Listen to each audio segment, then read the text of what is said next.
A shortfall happens when you end up with less money or resources than you originally planned for or need to cover your expenses.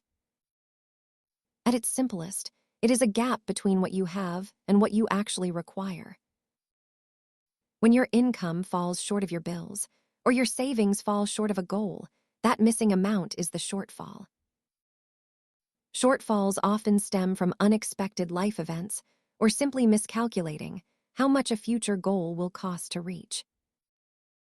While people often use the word deficit, a shortfall usually refers to a specific, one-time gap in personal finance or project planning. This chart shows a common scenario where you reach your deadline, but find your actual savings are lower than your target goal. Seeing a shortfall is actually helpful because it gives you the data needed to pivot your strategy before the gap gets any wider. Thanks for watching. Understanding your shortfalls is the first step toward better planning. Educational content, not financial advice.